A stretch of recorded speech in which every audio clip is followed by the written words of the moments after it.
Hi hello welcome to the Indian chronicle. കഴിഞ്ഞ രണ്ട് വീഡിയോസിലായി നമ്മൾ വേദിക് ലിറ്ററേച്ചർ ആയിരുന്നു ഡിസ്കസ് ചെയ്തത്. ഈ വീഡിയോ അതിന്റെ എക്സ്റ്റൻഷൻ ആണ്. അതായത് ഇതുവരെ നമ്മൾ പറയാത്ത വേദിക് ലിറ്ററേച്ചറിന്റെ ചില പാർട്സിനെ പറ്റിയിട്ടായിരിക്കും നമ്മൾ ഈ വീഡിയോയിൽ ഡിസ്കസ് ചെയ്യുന്നത്. അപ്പൊ നമുക്കിനി ഒട്ടും സമയം കളയാനില്ല, നമുക്ക് വീഡിയോയിലോട്ട് പോകാം.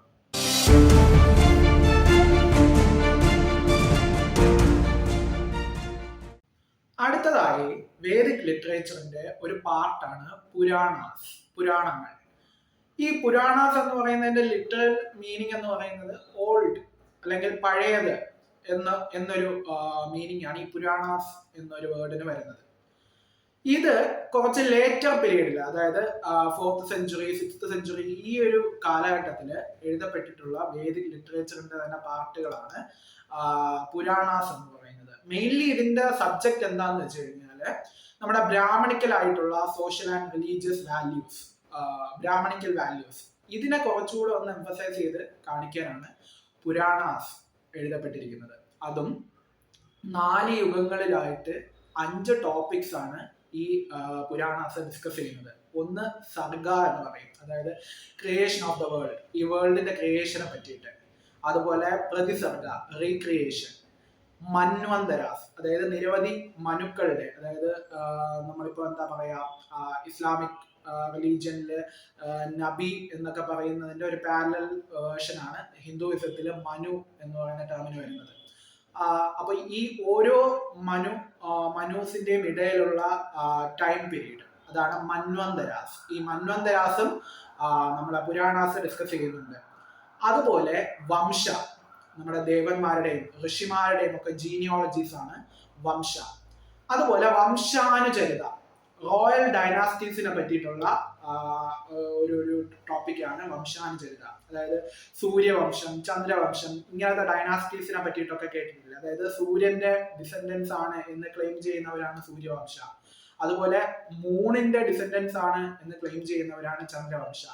ഈ 5 ടോപ്പിക്കുകളാണ് നമ്മൾ പുരാണത്തിനകത്ത് ഡിസ്കസ് ചെയ്യുന്നത്. ഇനി അതുകൊണ്ട് ഹിസ്റ്റോറിയൻസിന് കിട്ടുന്ന ഒരു മെറിറ്റ് എന്താണെന്ന് വെച്ച് കഴിഞ്ഞാൽ, എന്താണ് ഇതിന്റെ അഡ്വാൻറ്റേജ് എന്ന് ചോദിച്ചു കഴിഞ്ഞാല്, നമ്മുടെ പഴയ ഡൈനാസ്റ്റീസിനെ പറ്റിയിട്ട്, അതായത് Haryanka dynasty, Shishunaga dynasty, Nanda dynasty, ഇതുപോലുള്ള ഹിസ്റ്റോറിക്കൽ ഡൈനാസ്റ്റീസിനെ പറ്റിയിട്ട് ഒരു ഇൻഫർമേഷൻ നമുക്ക് ഈ പുരാണങ്ങളിൽ കാണാൻ സാധിക്കും. അതുപോലെ തന്നെ ഹിസ്റ്റോറിക്കൽ ജോഗ്രഫി, അതായത് അന്നത്തെ കാലത്ത് നിലനിന്നിരുന്ന നദികൾ, ചിലപ്പോ അതൊക്കെ ഇപ്പോ ഇല്ലായിരിക്കാം. അന്ന് നമ്മളെ പുരാണങ്ങളിൽ മെൻഷൻ ചെയ്യുന്ന നദികളൊന്നും ഇപ്പോ എക്സിസ്റ്റ് ചെയ്യുന്നില്ലായിരിക്കാം. സ്റ്റിൽ അങ്ങനെ ഒരു നദി അല്ലെങ്കിൽ ഒരു മൗണ്ടെയിൻ, വേറെ ഏതെങ്കിലും ഒരു ജോഗ്രഫിക്കൽ ഫീച്ചേഴ്സ് ആ ഒരു പുരാതന കാലത്ത് ഇവിടെ നിലനിന്നിരുന്നു എന്നതിന്റെ എവിഡൻസ് ആയിട്ട് നമുക്ക് ഈ പുരാണാസിനെ കാണാൻ സാധിക്കും. ഇതാണ് പുരാണാസ്. ഇനി അടുത്തത് ധർമ്മശാസ്ത്രങ്ങൾ. ധർമ്മശാസ്ത്രാസ് എന്ന് പറയുമ്പോഴത്തേക്കും നമ്മുടെ ധർമ്മ എന്ന് പറയുന്ന ഒരു റൈറ്റേഴ്സ് മോറൽ ലോയെ ഡീൽ ചെയ്യുന്ന ടെക്സ്റ്റിനെയാണ് നമ്മൾ ധർമ്മശാസ്ത്രാസ് എന്ന് പറയുന്നത്. ഇത് ഫർദർ ആയിട്ട് പിന്നെയും ധർമ്മസൂത്രാസ് എന്നും സ്മൃതീസ് എന്നും ഡിവൈഡ് ചെയ്തിട്ടുണ്ട്. അപ്പൊ എന്താണ് ഈ ധർമ്മശാസ്ത്രയുടെ കണ്ടന്റ് എന്ന് ചോദിച്ചു കഴിഞ്ഞാൽ, ദ ഫുൾഫിൽമെന്റ് ഓഫ് പുരുഷാർത്ഥാസ്, അതായത് ഒരു വ്യക്തി ജനിക്കുന്ന സമയത്ത് അവന്റെ ലൈഫ് കൊണ്ട് നേടിയെടുക്കേണ്ട 4 ഗോൾസ് വേദാസിൽ പറയുന്നുണ്ട്. അപ്പൊ ഈ 4 പുരുഷാർത്ഥങ്ങളെ കുറിച്ച് ഡിസ്കസ് ചെയ്യുന്ന ഒരു ടെക്സ്റ്റിനെയാണ് നമ്മൾ ധർമ്മശാസ്ത്രാസ് എന്ന് പറയുന്നത്. ഈ 4 ഗോൾസ് ഏതൊക്കെയാണെന്ന് ചോദിച്ചു കഴിഞ്ഞാൽ, ഫസ്റ്റ് വൺ ഓഫ് കോഴ്സ് ധർമ്മ എന്ന് പറയുന്ന മോറൽ റൈറ്റസ് ലോ ആണ് മനുഷ്യന്റെ പ്രൈമറി ഗോൾ എന്ന് പറയുന്നത്. അതുപോലെ അർത്ഥ, വെൽത്ത്, നമ്മുടെ മെറ്റീരിയൽ ഗെയിൻസ് എല്ലാം ഈ അർത്ഥത്തിനകത്ത് വരും. അടുത്തത് കാമ, സെൻഷ്വൽ പ്ലഷേഴ്സ് എല്ലാം ഈ കാമ എന്ന് പറയുന്ന പുരുഷാർത്ഥയിലാണ് വരുന്നത്. അതുപോലെ മോക്ഷ, റിനൗൺസിയേഷൻ, ഒരു ഈ ബർത്ത് ഡെത്ത് സൈക്കിളിൽ നിന്നുള്ള ഒരു എസ്കേപ്പിംഗ്, രക്ഷപ്പെടൽ. അപ്പൊ ഈ 4 ഗോൾസിനെ പറ്റിയിട്ടും അതുപോലെ ഒരു മനുഷ്യന്റെ 4 ജീവിത സ്റ്റേജസിനെ പറ്റിയിട്ട്, ജീവിതത്തിന്റെ 4 സ്റ്റേജസിനെ പറ്റിയിട്ടും ധർമ്മശാസ്ത്രക്കാലത്ത് ഡീൽ ചെയ്യുന്നുണ്ട്. അതായത് ബ്രഹ്മചര്യ, സ്റ്റുഡന്റ്ഹുഡ്, ഗാർഹസ്ഥ്യ, ഒരു ഫാമിലി മാൻ എന്ന് പറയുന്ന ആ ഒരു പീരീഡ്, വാനപ്രസ്ഥ, ഒരു പാർഷ്യൽ റിനൗൺസിയേഷൻ, അത് കഴിഞ്ഞിട്ട്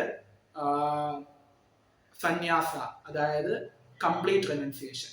ഈ പറയുന്ന 4 ലൈഫ് സ്റ്റേജസിനെ പറ്റിയിട്ടും ധർമ്മശാസ്ത്രാസിൽ പ്രതിപാദിക്കുന്നുണ്ട്. ഈ ധർമ്മശാസ്ത്രയ്ക്ക് ഒരു എക്സാമ്പിൾ പറഞ്ഞാൽ നമ്മുടെ മനുസ്മൃതി, യാജ്ഞവൽക്യ സ്മൃതി, ഇതെല്ലാം ധർമ്മശാസ്ത്രങ്ങളിൽ പെടുന്നവയാണ്. ഈ ധർമ്മശാസ്ത്രാസിന്റെ മറ്റൊരു ഫീച്ചർ എന്താണെന്ന് ചോദിച്ചു കഴിഞ്ഞാൽ ഇത് നമ്മുടെ കാസ്റ്റ് സിസ്റ്റവുമായിട്ട് അല്ലെങ്കിൽ വർണ്ണ സിസ്റ്റവുമായിട്ട് റിലേറ്റഡ് ആണ്. നമ്മുടെ വേദിക് സൊസൈറ്റിയിലെ 4 വർണ്ണാസിൽ ബ്രാഹ്മണ, ക്ഷത്രിയ, വൈശ്യ, ശൂദ്ര, ഈ 4 വർണ്ണാസിൽ ശൂദ്രാസിന് ഈ പറയുന്ന ആശ്രമങ്ങൾ, അതായത് ഈ 4 ലൈഫ് സ്റ്റേജസും അതുപോലെ ഈ പുരുഷാർത്ഥങ്ങളും ബാധകമല്ല. അതുപോലെ ശൂദ്രാസിനും വിമണ്ണും സ്ത്രീകൾക്കും ഈ പറയുന്ന പുരുഷാർത്ഥാസും ആശ്രമസും ആപ്ലിക്കബിൾ അല്ല. ഇത് അന്നത്തെ സൊസൈറ്റിയുടെ ഒരു ഫീച്ചറാണ്.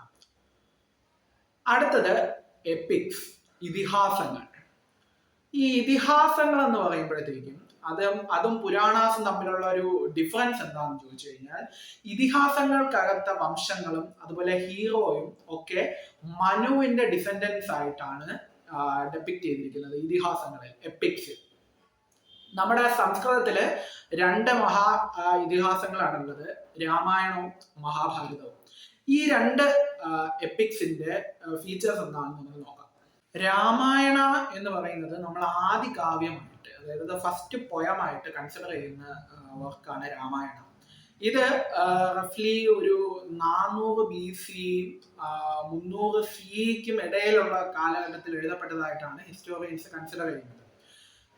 ഇത് സെക്കൻഡ് യുഗമായിട്ടുള്ള ത്രേതായുഗത്തിൽ നടന്ന കഥയാണ്. അതായത് മഹാഭാരതത്തിന് മുമ്പേ നടന്ന കഥയായിട്ടാണ് രാമായണം എഴുതപ്പെട്ടിട്ടുള്ളത്. അതിന്റെ വേഴ്സസ് നോക്കിക്കഴിഞ്ഞാൽ, അതിന്റെ സൈസ് നോക്കിക്കഴിഞ്ഞാൽ 7 കാണ്ഡങ്ങളായി 24,000 ശ്ലോകങ്ങളിലാണ് രാമായണം എഴുതപ്പെട്ടിട്ടുള്ളത്. മഹാഭാരതം എന്ന് പറയുമ്പോൾ 1,00,000 ശ്ലോകങ്ങളിൽ ആ 1,00,000 ശ്ലോകങ്ങളെ തന്നെ 18 പർവ്വങ്ങളായിട്ട് ഡിവൈഡ് ചെയ്തിട്ടാണ് എഴുതിയിട്ടുള്ളത്. ഇത് ത്രേതായുഗത്തിന് ശേഷം വരുന്ന ദ്വാപര യുഗത്തിൽ നടന്ന 2 ക്ലാൻ തമ്മിലുള്ള യുദ്ധമായിട്ടാണ് കണക്കാക്കുന്നത്. പക്ഷേ ഇതിന്റെ ലാംഗ്വേജും അതിനകത്തെ ജോഗ്രഫിക്കൽ ഇൻഫർമേഷനും ഒക്കെ കൺസിഡർ ചെയ്തിട്ട് ഹിസ്റ്റോറിയൻസിന്റെ അഭിപ്രായം മഹാഭാരതത്തിന് ശേഷമാണ് രാമായണം എഴുതിയത് എന്നൊരു അഭിപ്രായവും ഹിസ്റ്റോറിയൻസിന്റെ ഇടയിലുണ്ട്. അപ്പൊ ഇതാണ് നമ്മുടെ ഇന്ത്യയിലുള്ള വേദിക് ലിറ്ററേച്ചർ എന്ന് പറയുന്നത്. ഇത്രയുമാണ് നമ്മുടെ വേദിക് ലിറ്ററേച്ചറിൽ പെടുന്നത്. ഇതിൽ എന്തെങ്കിലും ക്വസ്റ്റ്യൻസ് ഉണ്ടെങ്കിൽ കമന്റ്സിൽ ചോദിക്കാം. അടുത്തൊരു നമ്മുടെ പൊളിറ്റിക്കൽ ലൈഫ്, ആര്യൻസിന്റെ പൊളിറ്റിക്കൽ ലൈഫ്സിനെ പറ്റിയിട്ട് നമുക്ക് അടുത്ത ക്ലാസ്സിൽ ഡിസ്കസ് ചെയ്യാം. Thank you.